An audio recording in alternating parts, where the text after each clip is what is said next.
La quimera. Segunda parte.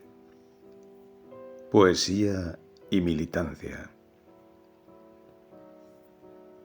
Dedico este capítulo a nuestra amada, sufrida y entrañable Hebe de Bonafín, pionera de las madres de Plaza de Mayo, fallecida el 19 de noviembre del año 2022.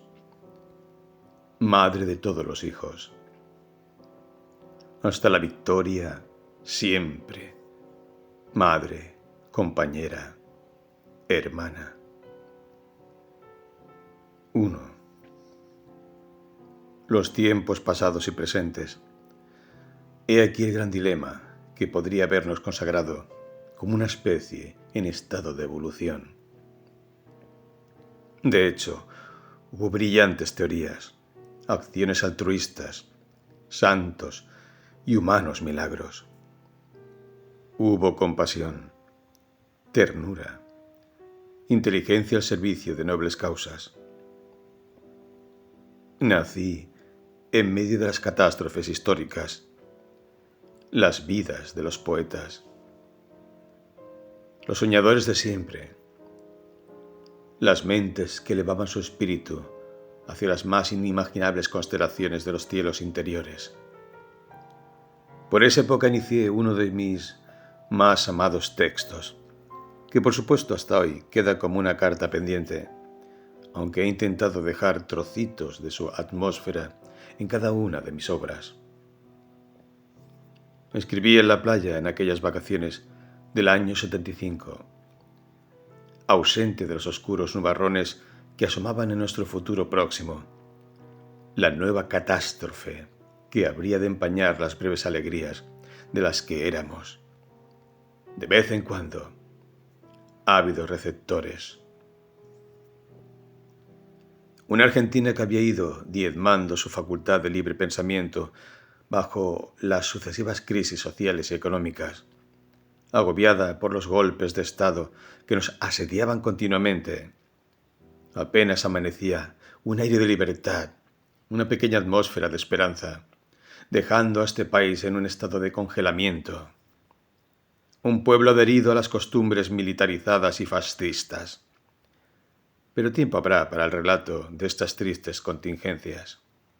De modo que, como conté en el capítulo anterior, poco a poco había ido dejando la poética de la oscuridad por otra que vino como una brisa redentora y fue liberando mi alma de aquellos impulsos furiosos, aquella jovencita incendiaria que quería destruirlo todo para depurar el mundo sin darse cuenta de que, en aquel gesto, también ella sería alcanzada por las llamas. Durante aquel verano me envolvió un misticismo profundo, semejante al que había acontecido en mi infancia, cuando me dejaba llevar por mi personal cosmogonía, y era una con ese todo que a veces sucedía en un aroma de jazmines, otras en una cuna de estrellas bajo la bóveda tibia de la ribera, o simplemente un adormecerme con la canción de los grillos en la casa de mi abuela. Ahora, aplacada la sed de aquella rebeldía oscura, volví a las fuentes del inicio, a la primera fuente. Y en aquellas tardes de felicidad recuperada, me dejaba llevar por todas las impresiones. El aire oceánico me llenaba de infinito.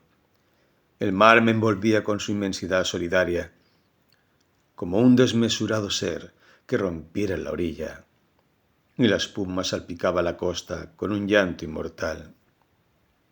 Era la pena de haber llegado hasta el fin de su búsqueda en soledad. Inmenso animal, derrotado en su costa, lágrimas de espuma, imaginaba yo. Brotaban de aquel solitario hermano de la tierra en todas las orillas del mundo. Pero la tierra, ocupada en su propia tragedia, no podía escucharlo. Soportando erosiones, adelgazando el ozono de su empíreo, asfixiada por las radiaciones de las bombas, azorada de ver cómo agonizaba su Amazonía, cómo perforaban su suelo y vejaban una y otra vez el himen intacto de su floración, que, sin embargo, siempre volvía a renacer. Aún así, a cada paso, la muerte acechaba sus vergeles. Unida al mar, sin embargo, no lograba entender su soledad.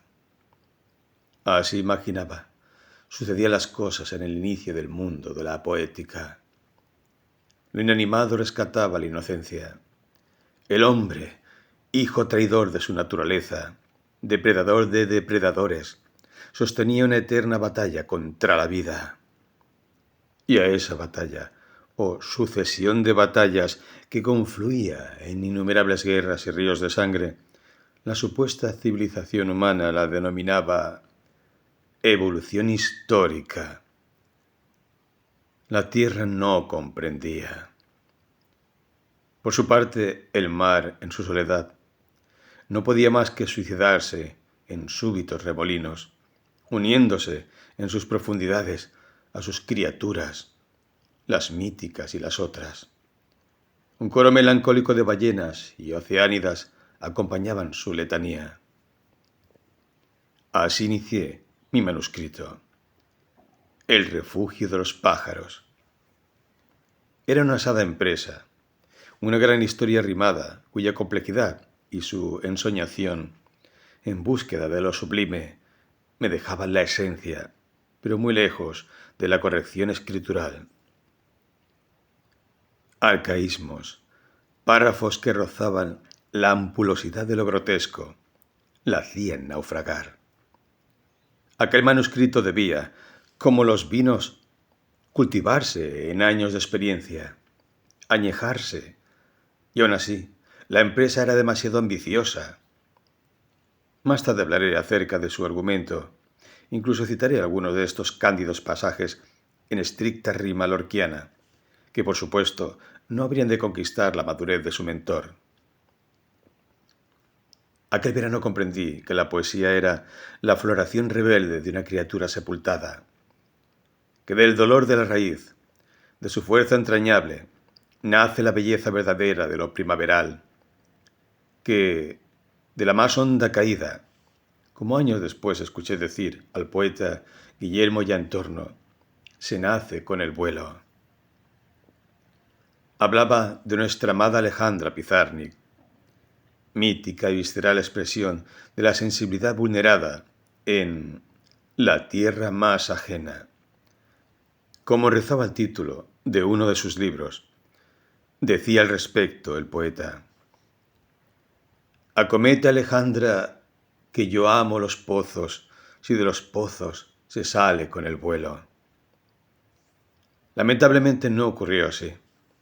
Hay naturalezas tempranamente signadas por la poética de la oscuridad, río de presagios y constelaciones que la conducen a la otra orilla. Este mundo es demasiado cruel con sus hijos más sensibles. No todos podemos esgrimir desde el tejido transparente de la poética inicial, desde la percepción exacerbada que acomete al poeta, el sinfín de horrores que nos visita desde la primera infancia. Y así, como yo, también la poeta tenía los ojos puestos en el exilio y la lejanía. Ella dijo: explicar con palabras de este mundo que partió de mí un barco llevándome. Así, en la niñez de los que heredamos los tiempos de la guerra, queda una nostalgia de tierras no habitadas, una ansiedad eterna de regreso a una matria conjetural que en Alejandra tuvo como expresión simbólica y vital a Madame la Morte, que la condujo de la mano a esa otra orilla, porque, llegado un punto, emigrantes somos todos. Exiliados del nido inicial, una nostalgia de regreso al tiempo que una certeza de fin ineludible nos arroja a esa pasión de oscuridad con la que intentamos ir comprendiendo nuestra conciencia de muerte. Esa última cuna inevitable. Pero mi estirpe de sobreviviente levantó vuelo una vez más, tal vez por pura insolencia de existir. Fraternal rebeldía que se alza sobre sus muertos queridos para asestar, como un golpe en la mandíbula, la memoria poética contra el decreto del olvido en este mundo usurpado por la inexpugnable estupidez de una humanidad aterrada de su común naturaleza. Y en paralelo, puedo imaginar aquel otoño del 39, cuando, reunidos en el comedor, bajo la mortecina luz de una lámpara, ellos pusieron sobre la mesa aquel globo terráqueo. Estaba mi abuela, mi abuelo, mi madre de menos de 12 años que acababa de volver de su escuela, aquella escuela judía donde permaneció hasta el día del exilio. Si bien aquello no era un gueto, los indicios de la próxima anexión cada vez resultaban menos sutiles. La bestia iba colándose entre acciones violentas y cotidianos desprecios de los que fundamentalmente mi madre era objeto. No muy lejos de allí, en Alemania, hacía poco tiempo, en la noche de 1938, se había producido la brutal Kristallnacht, que también he relatado en mi última novela. 1570 sinagogas incendiadas en menos de 2 días. Negocios con las vitrinas hechas añicos. Más de 30.000 judíos arrestados, muchos apaleados, en lo que sería el precedente de la persecución sistematizada que iniciaría el Holocausto. Y ellos pusieron el globo terráqueo sobre la mesa. Mi madre miraría aquello con estupor, y es probable que un notable agobio se apoderara de ella cuando su añuca y su padre dijeron: ¿a dónde ir? E hicieron girar la tierra hasta que se detuvo como una ruleta, y allí, donde delicadamente mi abuelo depositó la yema del índice, allí precisamente irían. Tan arbitrario era aquel destino, tan azaroso como jamás hubieran imaginado años atrás. Época feliz para la familia Bates. Mi abuela trabajaba de maestra, trayendo la nueva escuela Montessori a las tierras magiares directamente de Italia. Entregada por completo a aquella pasión, enseñando el método de la nueva escuela, revolucionario método, desconocido aún en gran parte del mundo. Una educación que se ha adelantado más de un siglo a la que aún debemos padecer. Mi abuelo, por su parte, además de publicar su poesía y algunos textos satíricos, era bien pago como periodista. Tenían una humilde pero digna vivienda con jardín cerca de un pequeño lago donde mi madre solía salir en invierno cuando éste se congelaba. Iba con sus patines de hielo, sus pequeñas alas de Hermes, a dejarse llevar. Patinaba, volaba, era feliz. De eso se trataba la vida. Tal como la poeta que inicié en aquel verano junto al mar. Y ambas, de distintas épocas, tan cerca de la catástrofe, el exilio eterno y el exilio interior. Finalmente, el índice de mi abuelo quedó detenido en aquella tierra austral llamada Argentina. También pensaron en Chile, pero era más seguro ir a la Argentina. Allí mi abuelo tenía unos pocos contactos. Eso imaginó en un principio. Y pasados tantos años, a mediar el año 75, un cuadro semejante se presentó en mi vida presente. Como dije, yo había ido saliendo de a poco de aquella pasión de oscuridad. Y junto con el nacimiento de la poeta, la historia de mi país dio a luz una nueva forma de rebeldía. Esta vez más anclada en acontecimientos a los que nos veíamos precipitados con el nacimiento del nuevo fascismo, instalado en la cúpula gubernativa de Perón. Una tarde recibimos una llamada anónima. Atendió mi nana. La voz impersonal, según nos refiriera luego, dijo lo siguiente: «Mirá, vieja, cuidado que vas a terminar en un zanjón, vos y todos esos subversivos comunistas con los que trabajás. Y aludió a cada miembro de la familia, por lo que era claro que ya conocían bastante de nosotros y nos venían siguiendo el rastro. Era la perversa voz de aquel Ku Klux Klan de cosecha propia, la Triple A, que arremetió contra todos los grupos que consideró subversivos desde su particular intolerancia, tan propia de los regímenes totalitarios que arman su ejército de secuaces para iniciar la gesta heroica del secuestro, la desaparición y la tortura, siempre en pos de nuestra argentinidad. Varias veces se repitieron las amenazas, más de 6, incluida una carta que misteriosamente se filtró por la puerta de entrada de nuestro departamento. Entonces, como una siniestra repetición de la historia que se solaza en establecer la certeza de que en este mundo lo único que cambia son las estaciones, en tanto la historia siempre, tan adepta al olvido, se repite obcecada e incesantemente.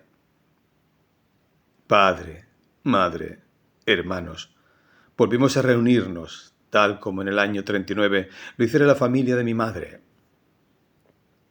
¿A dónde ir? Volvió a ser entonces la pregunta. ¿Retornar a la tierra del exilio? Imposible. ¿Cómo volver a ser extranjero? Aquellos que ya habíamos echado raíces en este suelo tan pródigo. Por cierto, en bellezas naturales, como mezquino en la pobreza moral de sus gobernantes y de su pueblo. Un pueblo que a menor disturbio no dudaba en llamar a la puerta de los cuarteles, siempre pidiendo por el Padre, ese eterno inquisidor, para que pusiera orden en esta patria perdida por esa desquiciada libertad que, como dije, en aquellos tiempos se tenía por libertinaje. No por nada, años más tarde, nuestra querida poeta, María Elena Walsh, llamaría, irónicamente, a nuestra patria amedrentada y amnésica, país jardín de infantes. 3.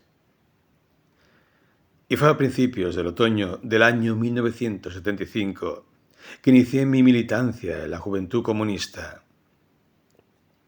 Tenía 15 años y mi adolescencia, unida a la convulsionada situación de mi país, hizo un viraje. Era necesario cambiar la vida. Era imprescindible crear conciencia, hacer una nueva tierra para la humanidad, entre guerras y golpes de Estado, entre dolor y empobrecimiento. Mi vida burguesa me avergonzaba. Más de una vez me pregunté si no era aquel compromiso solo un medio para lavar mi conciencia culpable de pertenecer sin quererlo a una clase media sin mayores sobresaltos económicos, con todas las necesidades básicas y más que básicas, satisfechas.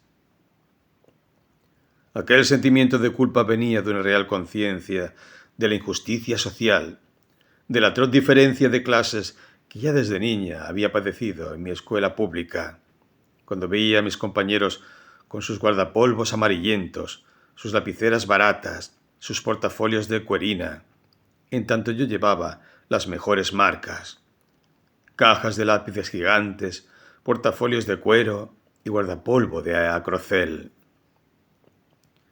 Toda mi indumentaria me diferenciaba contra mi voluntad, marcando, desde esos simples rasgos, como una punta de un iceberg, la abismal diferencia social y económica que me separaba de mis compañeros. Tempranamente el resentimiento acorrala los corazones. Tempranamente la crueldad juega su partida en su favor. Y la culpa se instala en los que son diferentes, muy a su pesar. Y por ella, el alma cae en el fango de todas las crueldades de las que son capaces aquellos que ven en ese otro el espejo de su pobreza, de las diferencias sociales de las que niños, al fin, tantos unos como otros, terminamos siendo víctimas. Fue tal vez por eso que entré directamente a militar, en los llamados círculos de calle, Era un grupo que se unía en un local de la calle Araoz. Allí conocí a mi responsable Lautaro Hueravillo, hoy desaparecido bajo el gobierno de facto. Tenía alrededor de 20 años. Trabajaba de obrero en Peñaflor.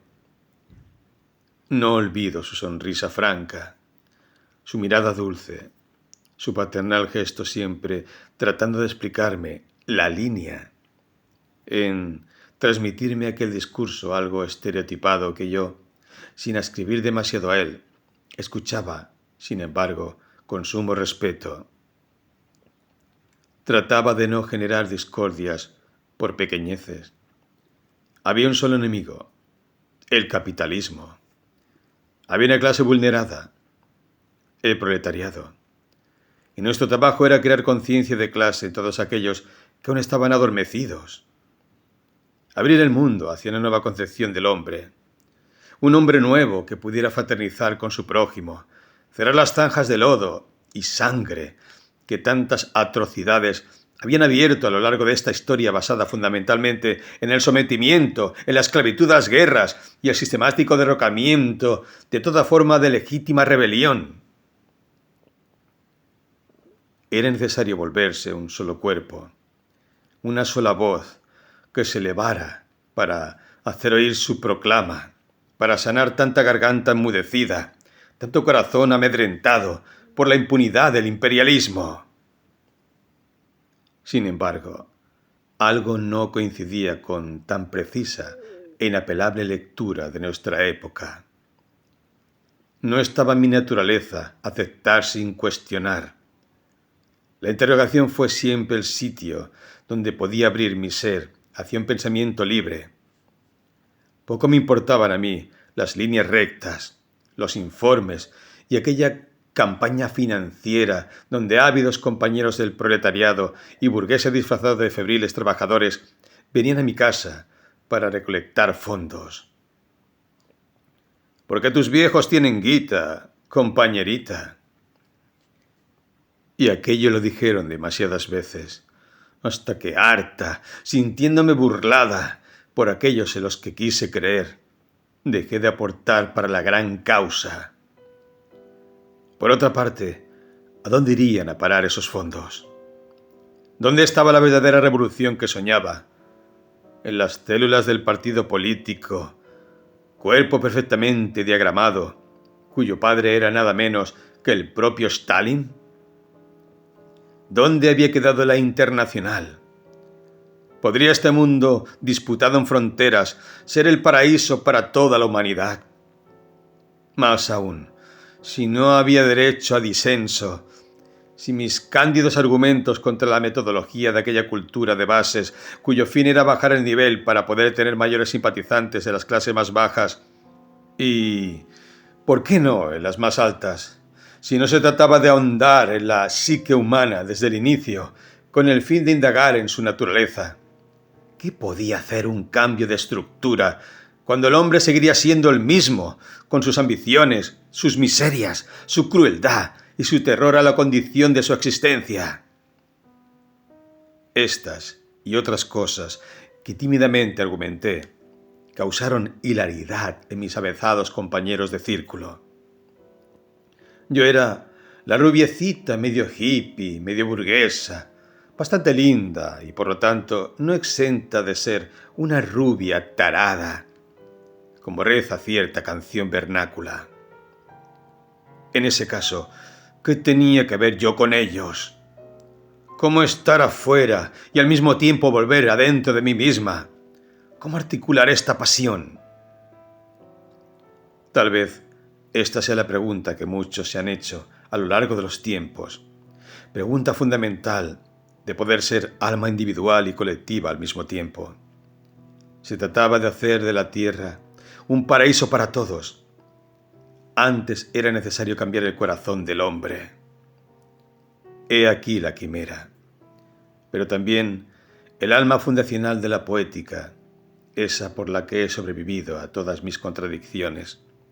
Aquella por la que considero tiene sentido este escribir, más allá de la opresión de los tiempos presentes.